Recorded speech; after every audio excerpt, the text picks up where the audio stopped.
الحمد لله الذي كفى وسلام على عباده الذين اصطفى. أما بعد فأعوذ بالله من الشيطان الرجيم. بسم الله الرحمن الرحيم. والفجر وليال عشر. وقال الآخر فصل لربك وانحر إن الله وملائكته يصلون على النبي يا أيها الذين آمنوا صلوا عليه وسلموا تسليما. اللهم صل على سيدنا شفيعنا حبيبنا مولانا محمد وبارك وسلم. صلوا عليه صلاة وسلام عليك يا رسول الله صلاة وسلام عليك يا حبيب الله. معزز سامعین، یہ مہینہ ذوالحجہ کا مہینہ ہے اور اسے لوگ بالخصوص بقر عید کے نام سے موسوم کرتے ہیں. اس مہینے میں جو اہم کام ہے یا 10 راتوں کی فضیلت بالخصوص آئی ہے. اللہ رب العزت کلام پاک میں ارشاد فرماتا ہے والفجر ولیال عشر، قسم ہے فجر کی اور 10 راتوں کی. 10 راتوں سے مراد یہی ذوالحجہ کی 10 راتیں ہیں. 10 راتوں میں اللہ رب العزت بے پناہ ثواب عطا کرتا ہے. ان راتوں میں جاگنے سے، عبادت کرنے سے شب قدر کی عبادت کا ثواب عطا کیا جاتا ہے. اور اللہ رب العزت نے جو دوسری جگہ ارشاد فرمایا فصلی لربک وانحر، کہ اپنے رب کے لیے نماز پڑھو اور قربانی کرو. قربانی کرنے میں بالخصوص قربانی کس پر واجب ہے؟ قربانی کون انسان کرے گا؟ قربانی جو مالک نصاب ہے وہ قربانی کرے گا. اب مالک نصاب کون انسان ہے؟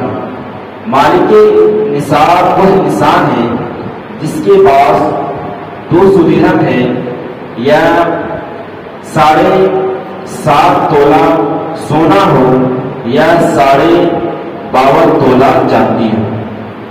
اس وقت درہم وغیرہ نست و نابود ہو چکے ہیں، بہت کم جگہ چلتے ہیں. اگر چلتے بھی ہیں درہم کہتے ہیں خالص چاندی کے سکے کو، جو اس طریقے سے آج کل لوہے کا سکہ چلتا ہے ادھر، پہلے چاندی کا سکہ چلتا تھا. تو اس زمانے کے حساب سے 200 درہم کہا گیا تھا، یعنی 200 چاندی کا سکہ جس کے پاس ہو تو اس پر قربانی واجب ہے، وہ مالک نصاب ہے. اب رہی بات کہ اس زمانے میں 7.5 تولہ سونا کتنا ہوگا اور 52 تولہ چاندی کتنا ہوگا؟ تو 7.5 تولہ سونا گرام نکالا جائے گا گرام کے حساب سے تو تقریباً 60 گرام اور 785 ملی گرام ہوگا. 60 گرام 785 ملی گرام ہوگا سونا. اور اگر چاندی نکالا جائے تو چاندی ہوگا 425 گرام. 425 گرام 285 ملی گرام. اس طریقے سے یہ ہوگا. اب نکالے جائے قیمت. اب ہم نکال لیے تولہ سے اس گرام میں نکال لیے، اس لیے کہ آج کل گرام کا زیادہ رواج ہے.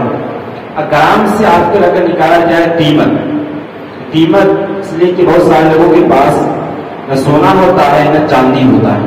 تو مالک نصاب وہ انسان ہوتا ہے جس کے پاس مال ہو یا مال کے برابر رقم ہو. تو رقم آج کل کے حساب سے تقریباً 48,000 کچھ روپیہ ہوتا ہے. اس لیے کہ سونا اور چاندی کی قیمت روزانہ 2-4 روپیہ گھٹتا بڑھتا رہتا ہے. تو 48,000 کچھ روپیہ ہوتا ہے. جس انسان کے پاس بھی تقریباً 48,000 روپیہ ہے تو اس پر قربانی واجب ہو جاتی ہے. قربانی واجب ہو گئی. قربانی واجب ہونے کے بعد اب وہ انسان